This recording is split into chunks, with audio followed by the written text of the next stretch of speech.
Hi, ഞാൻ ഇന്ദു. കലാകാരന്മാരുടെയും കലാകാരികളുടെയും സ്വന്തം നാടായ കൊല്ലത്തുനിന്ന് വരുന്നു. സത്യം പറയാമല്ലോ പിള്ളേരെ, കഴിഞ്ഞ 3-4 എപ്പിസോഡ് കഴിഞ്ഞതിന് ശേഷം ഭയങ്കര ദാരിദ്ര്യമാണേ. വീട്ടിലല്ല, കണ്ടന്റിന്. അങ്ങനെ ഞാനിങ്ങനെ കണ്ടന്റും ആലോചിച്ച് പറമ്പിക്കട തെക്ക് വടക്ക് തേരാപ്പാര നടന്നപ്പോൾ ഉണ്ടല്ലോ, നമ്മുടെ ന്യൂട്ടൻ്റെ തലയിൽ ആപ്പിള് വീണില്ലേ, അതുപോലെ എൻ്റെ തലയിൽ ഒന്നും വീണില്ലടേ. പിന്നെ ഒരു ഐഡിയ കിട്ടി, എന്നെക്കുറിച്ച് തന്നെ അങ്ങ് പറയാമെന്ന്. പിന്നെ ഒന്നും പറയണ്ട, എന്നെക്കുറിച്ചല്ലേ. ഇല്ല, പാവയ്ക്ക് കീ കൊടുത്ത കണക്കുണ്ടല്ലോ, ഞാൻ ചറപറ ഓടി നടന്നങ്ങ് എഴുതി. പിന്നെ ഒടുക്കം എഴുതിയിട്ടും തീരുന്നില്ല. അവസാനം ഇത് കണ്ടോണ്ട് വന്ന എൻ്റെ കെട്ടിയവൻ, എൻ്റെ മോളെ നീ അവിടെ നിന്ന് ഡാൻസ് കളിക്കുന്നതൊക്കെ കൊള്ളാം, ഉച്ചയ്ക്ക് കഴിക്കാൻ ഞാൻ പുറത്തുനിന്ന് ഫുഡ് വാങ്ങിച്ചു തരുമെന്ന് നീ വിചാരിക്കേ വേണ്ട, വേണമെങ്കിൽ അടുക്കളയിൽ കയറി ഉണ്ടാക്കിക്കോളാൻ. അതോടുകൂടി എൻ്റെ കീ കൊടുത്തില്ല പാവ കാറ്റഴിച്ചു വിട്ട ബലൂൺ പോലായി. എന്നാലും ഞാൻ തോറ്റു കൊടുത്തില്ല. അപ്പം എന്നെക്കുറിച്ച് പറഞ്ഞു തുടങ്ങുകയാണ് കേട്ടോ. അപ്പം നിങ്ങളാരും വിഷമിക്കേണ്ട, കൂട്ടത്തിൽ ഞാൻ നിങ്ങളെയും കൊണ്ടുപോകും. ഈ വിഷമൊക്കെ ഇട്ട് വന്നാൽ അതിനങ്ങ് നമുക്ക് 90കളിലേക്ക് പോകണം. എവിടെ? അല്ലാതെ മസനഗുടി വഴി ഊട്ടിക്കല്ല. അപ്പോൾ ഈ 90കളിൽ പോകുമ്പോൾ നിങ്ങളും എൻ്റെ ഒപ്പം വരണമെന്ന് പറഞ്ഞാൽ എന്തിനാണെന്നറിയാവോ? നിങ്ങളിപ്പോൾ ന്യൂജൻ ആൾക്കാരല്ലേ, നിങ്ങൾക്ക് എൻ്റെ ഒപ്പം വരാം, എനിക്ക് നിങ്ങളുടെ ഒപ്പവും വരാം. അതെങ്ങനെയാണെന്ന് നമുക്ക് വഴിയെ അറിയാം കേട്ടോ. അങ്ങനെയുണ്ട്. ഏകദേശം എന്നെക്കുറിച്ച് പറയുന്നതിന് മുമ്പ് എൻ്റെ അച്ഛനമ്മമാരെ കുറിച്ച് 2 വാക്ക്. എൻ്റെ അച്ഛൻ യൗവനം തുടങ്ങുന്നത് 40-ലാണെന്നാണല്ലോ പറയാറ് പൊതുവെ. അപ്പോൾ എൻ്റെ അച്ഛൻ 40 കഴിഞ്ഞ സമയത്താണ് കല്യാണത്തെക്കുറിച്ച് ചിന്തിച്ചത് തന്നെ. അതുകൊണ്ട് തന്നെ എൻ്റെ അമ്മയുടെ പ്രായം ഞാൻ പറയത്തില്ല കേട്ടോ, പുള്ളിക്കാരത്തി എന്നോട് പ്രത്യേകം പറഞ്ഞു വിട്ടായിരുന്നു പറയണ്ടെന്ന്. അപ്പോൾ അച്ഛൻ്റെ അമ്മയുടെയും കല്യാണത്തിന് വന്നവർക്കൊക്കെ ഭയങ്കര സങ്കടം. ഇത്രയും പ്രായമുള്ള മനുഷ്യനെ കൊണ്ട് എന്തിനാ പെങ്കൊച്ചിനെ കെട്ടിക്കുന്നതെന്ന്. ഇതിങ്ങനെ ചർച്ച നടന്നുകൊണ്ടിരിക്കുമ്പോഴാണ് അവിടെ സദ്യയ്ക്ക് സമയമായി. എല്ലാവരും കൂടി ഇടിച്ചു തള്ളി അങ്ങോട്ട് പോയി. ഇലയിട്ടു, ഇഡ്ഡലി വന്നു, സാമ്പാർ വന്നു, വട വന്നു. അച്ഛനെ കുറിച്ചുള്ള ചർച്ച അതോടെ നിന്ന് നമ്മുടെ നാട്ടുകാരല്ലേ ഇഡ്ഡലിയെ സാമ്പാറിനെ കുറിച്ച് അങ്ങ് തുടങ്ങി. അവരവിടെ തുടങ്ങിക്കൊണ്ടിരുന്നു. അച്ഛനും അമ്മയും കല്യാണം കഴിഞ്ഞ് വീട്ടിൽ പോയി. അങ്ങനെ വീട്ടിൽ ചെന്ന് ഏകദേശം അവർ സന്തോഷകരമായ ദാമ്പത്യമായിരുന്നു കേട്ടോ. ഒരു 2 വർഷം കഴിഞ്ഞിട്ടുണ്ടാവും. എൻ്റെ വീട്ടിൽ ആർക്കും മറക്കാൻ പറ്റാത്ത ദിവസം, എൻ്റെ ഒരു ഊഹം ശരിയാണെങ്കിൽ ജൂലൈ 23 തോന്നുന്നു കേട്ടോ. അന്നാണ് ഞാൻ ജനിച്ചത്. പക്ഷേ ഉണ്ടല്ലോ, ഇതിന് 1 വർഷം മുന്നേ എൻ്റെ ചേട്ടൻ ജനിച്ചായിരുന്നു. ആ ചട്ടിത്തലേന് ഈ കഥയിൽ വലിയ പ്രാധാന്യം ഇല്ലാത്തതുകൊണ്ടാണ് മുന്നേ പറയാഞ്ഞത്. ഈ ചട്ടിത്തലേന്ന് പറഞ്ഞപ്പോൾ നിങ്ങൾ തെറ്റിദ്ധരിക്കൊന്നും വേണ്ട. ഇവൻ്റെ ഹെയർ സ്റ്റൈൽ ഉണ്ടല്ലോ, ശരിക്കും പറഞ്ഞാൽ കറിച്ചട്ടി എടുത്ത് തലയിൽ കമത്തിയ പോലെ, അതുകൊണ്ട് പറഞ്ഞതാ. പക്ഷേ ഉണ്ടല്ലോ, എൻ്റെ അച്ഛനും അമ്മയും ഞങ്ങൾ സാമ്പത്തികമായിട്ട് അത്ര നല്ല ഫാമിലി അല്ലാത്തത് കൊണ്ടും ആദ്യത്തെ കുട്ടി ആണായതുകൊണ്ടും ഇനി രണ്ടാമതൊരു കുട്ടി വേണ്ടാന്ന് തീരുമാനിച്ചിരുന്നു.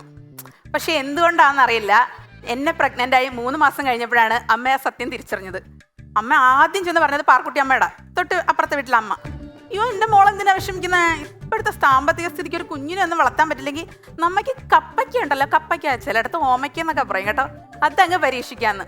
എൻ്റെ അമ്മ പിന്നെ അണ്ണാറക്കണ്ണം പറയുന്നത് ചാടി ഇങ്ങനെ നടക്കുമല്ലോ, അതുപോലെ നാട്ടിക്കണ്ട കപ്പ മരത്തി മൊത്തം കയറി പഴുത്ത കപ്പയ്ക്ക, പച്ചക്കപ്പയ്ക്ക എല്ലാം തിന്ന് ഒരു പ്രയോജനം ഉണ്ടായില്ല. അത് മാത്രമല്ല, ഈ പൊതുവേ പറയുമല്ലോ പ്രപഞ്ചത്തിൽ അമ്മയേക്കാൾ വലിയ പോരാളി മറ്റാരുമില്ലെന്ന്. വെറുതെയാണ് കേട്ടോ, എൻ്റെ അമ്മയെക്കാളും വലിയ പോരാളിയാണ് ഞാൻ. അതാണ് 9-ാം മാസത്തിൽ ഇറങ്ങിയിട്ട് ഇപ്പോൾ കൃത്യമായിട്ട് ഇവിടെ നിൽക്കുന്നത്. പിന്നെ അത് മാത്രമല്ല, അമ്മയ്ക്ക് എന്നെ വേണ്ടെന്നായിരുന്നല്ലോ. അപ്പം നമ്മുടെ വീടിൻ്റെ തൊട്ടപ്പുറത്തൊരു കാനഡക്കാരുടെ ഫാമിലി താമസിക്കുന്നുണ്ടായിരുന്നു. അപ്പോൾ അവരെന്നെ ദത്ത് ചോദിച്ചു, അവർക്ക് മക്കളില്ലല്ലോ, അതുകൊണ്ട് ദത്തെടുത്തോട്ടെന്ന് ചോദിച്ചു. രമേശ് ചേട്ടൻ്റെ ആകാംക്ഷ, ഇവള് കാനഡയിൽ പോയി രക്ഷപ്പെട്ടോ അതോ കാനഡക്കാർ ഇവളെ കൊണ്ടുപോകാതെ രക്ഷപ്പെട്ടോ എന്ന്. ചേട്ടാ എന്തായിരിക്കും സംഭവിച്ചിരിക്കുക? അവർക്ക് എന്നെ കൊടുത്തിട്ടുണ്ടാവില്ലേ? അവർ വേണ്ടെന്ന് വെച്ചാണ്. അതാണ് മനസ്സിലിപ്പോൾ. അതുപോലെ തന്നെ അവരല്ല പക്ഷെ വേണ്ടെന്ന് വെച്ചത് എൻ്റെ അമ്മച്ചി, എൻ്റെ പൊന്നമ്മച്ചി തരത്തില്ലെന്ന് പറഞ്ഞ് കൂട്ടത്തിലൊരു ഡയലോഗും, അതെ സാമ്പത്തികം ഒന്നും ഇല്ലെങ്കിലേ കാക്കയ്ക്കും തൻകുഞ്ഞ് പൊൻകുഞ്ഞല്ലേന്ന്. ഈ പൊൻകുഞ്ഞിനെ വളർത്തിയ കഥ നിങ്ങൾ കേൾക്കണം. അവിടെയാണ് നിങ്ങൾ ഞാനും തമ്മിലുള്ള വ്യത്യാസം വരാൻ പോകുന്നത്. നിങ്ങളൊക്കെ ജനിച്ച സമയത്തുണ്ടല്ലോ, നിങ്ങളുടെ അച്ഛനും അമ്മയൊക്കെ ഈ 28 കെട്ടുണ്ടല്ലോ, നൂലുകെട്ട്, ചരട് കെട്ട്, അങ്ങനത്തെ സംഭവം നിങ്ങളുടെയൊക്കെ വീട്ടിൽ അടിയായിരുന്നിരിക്കും. 1.5 പവൻ വേണോ, 2 പവൻ വേണോ, അങ്ങനെ. എൻ്റെ വീട്ടിലും സെയിം അടി. 1.5 വേണോ, 2 വേണോ, അച്ഛൻ 1.5 മതി, അമ്മ 2 വേണം. ഒടുവിൽ അച്ഛൻ തന്നെ ജയിച്ചു. 1.5 ആയിട്ട് അമ്മ അപ്പുറത്തെ കടയിൽ പോയി, ചേട്ടാ 1.5 രൂപയുടെ കറുത്ത ചരട് വാങ്ങിച്ചോണ്ട് വന്നത് പോട്ടടേ. എൻ്റെ 28-നാണോ 48-നാണോ ഇവർ ഉദ്ദേശിച്ചെന്നറിയത്തില്ല, ഇത് ആരെയും സൈസ് ആവുന്നില്ല. എൻ്റെ അമ്മയില്ലേ ഭയങ്കര ബുദ്ധിമതി, അശ്ശേല് കിടന്ന തോർത്തിങ്ങി വലിച്ചെടുത്തു, അതിൻ്റെ ബാക്കി കൂടെ നൂലെല്ലാം കൂടെ പറിച്ചെടുത്തു, അങ്ങ് അഡ്ജസ്റ്റ് ചെയ്തു. ഓക്കെ, എങ്ങനെയുണ്ട്? പക്ഷേ ഉണ്ടല്ലോ, ചരട് ഇട്ട് കഴിഞ്ഞിട്ട് ഇപ്പോഴത്തെ ഒരു ന്യൂജൻ പിള്ളേരുടെ ചെവിയിൽ, നിങ്ങളെ എത്ര പേരിൽ അത് പേരുണ്ടാവുമെന്ന് എനിക്കറിയില്ല, എന്നാൽ ഇപ്പോഴത്തെ ന്യൂജൻ പിള്ളേരുടെ ചെവിയിൽ മെഹവിഷ് മിഷൂഷ്, Liandra Sayanora Sanu Alexander, Ferdinand Frederick. എന്ത് ഷേക്സ്പിയറിന്റെ നാടകത്തിലെ ക്യാരക്ടർ അല്ല, ഇപ്പോഴത്തെ പിള്ളേരുടെ പേര്. പക്ഷേ ഉണ്ടല്ലോ, ഈ 3-ാം മാസം ഒരു ചടങ്ങുണ്ട്, അത് നിങ്ങൾക്ക് ആർക്കും കിട്ടി കാണത്തില്ല, എനിക്ക് മാത്രമേ കിട്ടിയിട്ടുണ്ടാവും. എന്താന്നല്ലേ, 3-ാം മാസത്തിൽ കടം കയറിയിട്ട് എൻ്റെ വീടങ്ങ് വിറ്റ്, അത്രേ ഉള്ളു. പക്ഷെ വീട് വിറ്റതല്ല സംഭവം. അപ്പോഴും വന്ന് നമ്മുടെ പാർക്കുട്ടിയമ്മ, എന്താ ഈ കൊച്ചിന്റെ ജന്മസമയം ശരിയല്ല കേട്ടോ, നാള് ശരിയല്ല, അല്ലാതെ എന്റെ തന്തപ്പടി 7-8 കൊല്ലം മുന്നേ കടം വാങ്ങിച്ചുണ്ടാക്കിയാൽ അവർക്ക് ഒരു കുഴപ്പമില്ല, 3 മാസം മുന്നേ വന്ന എന്റെ കുഴപ്പമൊന്നും. പിന്നെ ഉണ്ടല്ലോ, 6-ാം മാസത്തിൽ ചോറൂണുണ്ട്, മുട്ടയടിക്കലുണ്ട്. അച്ഛനും അമ്മയും കൂടെ ഒരു ലിസ്റ്റ് അങ്ങ് ഇടും. തിരുപ്പതി, പളനി, ഗുരുവായൂർ, മൂകാംബിക, ആറ്റുകാൽ, ചോറ്റാനിക്കര. സത്യം പറഞ്ഞുണ്ടല്ലോ, ഇത് മക്കൾക്ക് ചോറ് കൊടുക്കാനാണോ അച്ഛനും അമ്മയ്ക്കും ടൂർ പോകാനാണോ എന്ന് എനിക്ക് ഇതുവരെ മനസ്സിലായിട്ടില്ല. അവിടെ എൻ്റെ അമ്മ വിജയിച്ചു. എങ്ങനെയാന്നല്ലേ, തൊട്ടപ്പുറത്ത് അമ്പലത്തിൽ സമൂഹ സദ്യ ഉണ്ടായിരുന്നു. അമ്മ പോയി ചോറ് വാങ്ങിച്ചുകൊണ്ട് വന്ന് സാമ്പാറുമായിട്ട് നാക്കേ തേച്ച് നൈസായിട്ട് എന്നെ അങ്ങ് തേച്ച്, എവിടെയും പോയില്ല. പിന്നെ ഒരു കൊല്ലമായപ്പോൾ നിങ്ങളൊക്കെ ബർത്ത്ഡേക്ക് കേക്ക് മുറിച്ച് കാണും. ബാർബി ഡോള്, സ്പൈഡർമാന്, 5 തട്ട് 4 തട്ട്. അവിടെ എൻ്റെ അമ്മ വിട്ടുകൊടുത്തില്ല. ദേ വരുന്നു, പ്ലം കേക്ക് പോലും വാങ്ങിക്കാത്ത തള്ള മറ്റേ കിണ്ണത്തപ്പം ഉണ്ടല്ലോ, ആ സാധനം വാങ്ങിച്ചെന്നെ പറ്റിച്ചൂടെ, എന്തൊരു കഷ്ടമാണെന്ന് പറ. പക്ഷെ ഇങ്ങനെയൊക്കെ ആണെങ്കിലും അമ്മയ്ക്ക് എന്നെ ഭയങ്കര സ്നേഹമാണ്. ഒരു 3 വയസ്സ് വരെ ഉണ്ടല്ലോ, എൻ്റെ അമ്മ ഏത് അമ്പലത്തിൽ പോയാലും എന്നെ ഒക്കത്ത് വെച്ചോണ്ടേ പോകത്തുള്ളൂ, അത്രയ്ക്ക് സ്നേഹം. താഴെ വെച്ച ഓർമ്പിരിക്കും, തലയെ വെച്ചാൽ പേനരിക്കും. പക്ഷെ കുറച്ച് വളർന്നപ്പോഴാണ് എനിക്ക് അതിൻ്റെ ഗുഡൻസ് മനസ്സിലായത്. കൊച്ചുങ്ങളെയും കൊണ്ട് ചെല്ലുന്നവർക്ക് സമൂഹ സദ്യക്ക് ക്യൂ വേണ്ട, മുമ്പേ കയറി ചെല്ലാം.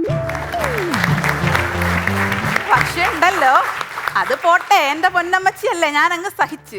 അമ്മ തിരിച്ചിങ്ങോട്ട് ഇറങ്ങി വരുമ്പോഴുണ്ടല്ലോ, ദേ ക്യൂവിൽ നിൽക്കുന്ന അമ്മയുടെ കൂട്ടുകാരി ശാന്ത ചേച്ചി, മഞ്ജു ചേച്ചി, സരള ചേച്ചി, ഇവർക്ക് ഓരോരുത്തർക്കും എന്നെ അങ്ങ് കൊടുക്കും, നിങ്ങൾ മുമ്പേ പോയി കഴിച്ചിട്ട് വരാൻ. അങ്ങനാണ് എൻ്റെ പൊന്നമ്മച്ചി. ഏകദേശം ഈ ബർത്ത്ഡേ ഒക്കെ കഴിഞ്ഞ് കഴിയുമ്പോഴുണ്ടല്ലോ, ഒരു 3 വയസ്സൊക്കെ ആകുമ്പോഴത്തേക്ക് നമ്മളെന്തായാലും പഠിക്കാനൊക്കെ തുടങ്ങുമല്ലോ. ഇപ്പോഴത്തെ പിള്ളേരാണ് ഇംഗ്ലീഷ് മീഡിയത്തിലേ പഠിക്കൂ, അതും ആ ജില്ലയിലെ ഏറ്റവും മുന്തിയ സ്കൂളിൽ. അങ്ങനെ ഏകദേശം സത്യം പറഞ്ഞുണ്ടല്ലോ, ഈ ഗുരുവായൂർ അമ്പലത്തിലെ നിർമ്മാല്യം തൊഴാനുള്ള ക്യൂ കഴിഞ്ഞാൽ പിന്നെ ഞാൻ കണ്ടേക്കുന്നത് എൻ്റെ വീടിൻ്റെ അപ്പുറത്തൊരു ഇംഗ്ലീഷ് മീഡിയം സ്കൂളുണ്ട്. എൻ്റെ പൊന്നെ, പാതിരാത്രി 2 മണിക്ക് വന്ന് നിൽക്കും ഫോം വാങ്ങിക്കാൻ. ഉന്തി തള്ളിച്ചെന്നൊരു ഫോം കിട്ടിയാലാ ഇലക്ഷന് മത്സരിക്കാൻ സീറ്റ് കിട്ടിയ സന്തോഷം. എന്തിന്, എൻ്റെ അച്ഛൻ രാവിലെ റേഷൻ കടയിൽ പോകുമായിരുന്നേ, പോയ വഴിക്ക് മറ്റേ സർക്കാർ സ്കൂളിൻ്റെ വാതിൽ എത്തിയപ്പോൾ എന്നെ ഒരു തട്ട്, ഞാൻ ദയ കിടക്കുന്ന സർക്കാർ സ്കൂളിൻ്റെ മുറ്റത്ത് 1-ാം ക്ലാസ്സിലെ സീനിയർ ടീച്ചർ എൻ്റെ കൈ പിടിച്ച് പൊക്കിയെടുത്ത് 1-ൽ കൊണ്ടിരുത്തി. ഇനിയുണ്ട്, നിങ്ങളൊക്കെ ടിഫിൻ ബോക്സ് കൊണ്ടുപോകുമല്ലോ. അപ്പം നമ്മുടെ അപ്പുറത്ത് ഇപ്പോൾ ഒരു കൊച്ചുണ്ട്, അപ്പോൾ ഇവൻ പോകും സ്കൂളിൽ. ടിഫിൻ ബോക്സിൽ 4 ഐറ്റം, ചോറിൻ്റെ കൂടെ 4 ഐറ്റം കറി. എന്നിട്ട് ഈ പുള്ളിക്കാരത്തി എൻ്റെ വീട്ടിൽ വരും. എടി ഇന്ദു, നീ എന്തൊക്കെ ഉണ്ടാക്കിയടി? നമ്മൾ ചേച്ചി ഇങ്ങനെ 3-4 ഐറ്റം, എൻ്റെ വീട്ടിൽ നിന്ന് മേടിക്കും 4 ഐറ്റം, മൊത്തം 8 ഐറ്റം ആണ് ഈ ടിഫിൻ ബോക്സിൽ. ഇതും അപ്പം ഞാൻ ചോദിച്ചു, ചേച്ചി ഇതൊക്കെ പിള്ളേർ കഴിക്കും? എടി അതുകൊണ്ടല്ല, നമ്മൾ ഇത്രയും മുന്തി സ്കൂളിൽ പഠിക്കുമ്പോഴേ ഇത് തുറക്കുന്നത് എന്തായാലും ആയമാരായിരിക്കുമല്ലോ, കറിയൊക്കെ കുറവാണെങ്കിൽ മോശമല്ലേ എന്ന്. അപ്പം കുഞ്ഞ് തിന്നില്ലേലും വേണ്ടിയില്ല, ആയക്ക് കാണാൻ വേണ്ടിയാണ് ഇവരിത് കൊടുത്തു വിടുന്നത്. അതൊക്കെ എൻ്റെ വീട്ടുകാർ നിങ്ങൾ ആലോചിക്കണം. ഞാനൊക്കെ 1-ൽ പഠിക്കുമ്പോഴേ 1-ാം ക്ലാസ്സുകാർക്ക് ക്ലാസ് ഉച്ചയ്ക്ക് ശേഷവും 2-ാം ക്ലാസ്സുകാർക്ക് രാവിലെയാണ്. പക്ഷെ ഞാനുണ്ടല്ലോ, ഈ വീട്ടിലുള്ള ബാക്കി എൻ്റെ അച്ഛൻ, അമ്മ, ചേട്ടൻ ഇത് നിങ്ങളെ തീറ്റിപ്പോറ്റാൻ വേണ്ടിയുണ്ടല്ലോ, ഉച്ചയാകുമ്പോൾ എന്നെ മറ്റേ കഞ്ഞി ചരുവുണ്ടല്ലോ അതും തന്നു വിടും. ഞാൻ വേണം ഇവരെയും കൂടെ തീറ്റിക്കാൻ. എങ്ങനെയുണ്ട് ഇപ്പോൾ 8 കൂട്ടം കൊണ്ട് പിള്ളേരും കഞ്ഞി വാങ്ങിച്ചുകൊണ്ട് വന്ന ഞാനും. പക്ഷെ എൻ്റെ ഈ ദുഃഖം മനസ്സിലാക്കിയ കേരള സർക്കാർ തൊട്ടടുത്ത വർഷം മുതൽ രാവിലെ മുതൽ വൈകിട്ട് വരെ ക്ലാസ് വെച്ചു. ഞാൻ അങ്ങനെ അതിൽ നിന്ന് രക്ഷപ്പെട്ടു. ഇനിയിപ്പം പഠിച്ച് അങ്ങ് 10-ാം ക്ലാസ്സിൽ ചെല്ലുമല്ലോ. 10-ാം ക്ലാസ്സിൽ ചെല്ലുമ്പം 10-ൽ ജയിക്കുമ്പോൾ ഇപ്പോഴത്തെ അച്ഛൻ്റെ അമ്മയുടെ വിചാരം ഏതാണ്ട് ലൈസൻസ് കിട്ടിയെന്നാ. അപ്പോഴേ പിള്ളേർക്ക് ബൈക്കങ്ങ് എടുത്തു കൊടുക്കും. അതൊക്കെ എൻ്റെ അച്ഛൻ, അച്ഛാ ഞാൻ 10-ൽ ജയിച്ചു, എനിക്ക് സൈക്കിള് വേണം. അച്ഛൻ നേരെ വേലിയിൽ പോയിട്ട് മറ്റേ പത്തൽ വെട്ടിക്കൊണ്ടുവന്ന്, അയ്യോ ഇത് പറഞ്ഞാൽ എന്നെ അടിക്കാനൊന്നുമല്ല, പോപിള്ളാരെ എൻ്റെ അച്ഛൻ അങ്ങനെയൊന്നും ചെയ്യത്തില്ല. കൊണ്ടുവന്നിട്ട് ഈ കമ്പിനെ ചെറുതാക്കി തൊട്ടപ്പുറത്ത് സൈക്കിൾ കടയിൽ പോയി ഒരു ടയർ വാങ്ങിച്ചു തന്നു. എൻ്റെ മോളെ നീ ഇത് ഒട്ടിച്ചാൽ മതി, സൈക്കിളിനേക്കാൾ സ്പീഡും കിട്ടും, എൻ്റെ മോളുടെ ആരോഗ്യത്തിനും നല്ലതാണെന്ന്. പിന്നെ എൻ്റെ ഈ ഇത്രയും സ്കൂൾ ജീവിതത്തിനിടയിൽ എനിക്ക് മറക്കാൻ പറ്റാത്ത ഏറ്റവും സന്തോഷമുള്ള ഒരു ദിവസം എന്ന് പറയുന്നത് ദുഃഖ വെള്ളിയാഴ്ചയാണ്. അതെന്താ കാരണം എന്ന് വെച്ചാൽ എൻ്റെ കൂട്ടുകാരി മഞ്ജു ആണ്, പുള്ളിക്കാരത്തി ക്രിസ്ത്യനാണ് കേട്ടോ. അപ്പോൾ ഈ ദുഃഖവെള്ളിയാകുമ്പോൾ പറയും, എടി ഈസ്റ്ററാണ് വരുന്നത്, അങ്ങ് വീട്ടിൽ വരണേ. പിന്നല്ല, ആകെ കൂടി വർഷത്തിൽ ഒരു ദിവസമാണ് നല്ല ഫുഡ് കഴിക്കുന്നത്, നമ്മളത് മിസ് ചെയ്യുമോ? പോവും. അങ്ങനെ അതാണ് എൻ്റെ ഈസ്റ്റർ ഓർമ്മ. പക്ഷേ ഇപ്പോഴും ഈസ്റ്ററിനെ കുറിച്ച് ഓർമ്മിപ്പിക്കുന്ന ചില ആൾക്കാർ എൻ്റെ നാട്ടിലുണ്ട്. ഞാൻ ഇങ്ങോട്ട് പ്രോഗ്രാമിന് വരുമ്പോൾ എവിടെ പോന്ന്, ഞാൻ പറഞ്ഞു പ്രോഗ്രാമിന് പോന്നു. ചെല്ല് അപ്പം നാളെ സിനിമാ നടിയായിട്ട് വരുമെന്ന്. അപ്പം ഞാൻ ആദ്യമൊക്കെ എനിക്ക് ഭയങ്കര വിഷമമായിരുന്നു കേട്ടോ. ഇപ്പം ഞാൻ തിരിഞ്ഞു നിന്നിട്ട് പറയേ, അതെ ദുഃഖവെള്ളിയാണെങ്കിൽ, ഇന്ന് എൻ്റെ ദുഃഖവെള്ളിയാണെങ്കിൽ നാളെ കഴിഞ്ഞ ഈസ്റ്റർ വരുമല്ലോ, അതുപോലെ ഒരു ഈസ്റ്റർ എനിക്കും ഉണ്ടാകും കേട്ടോ.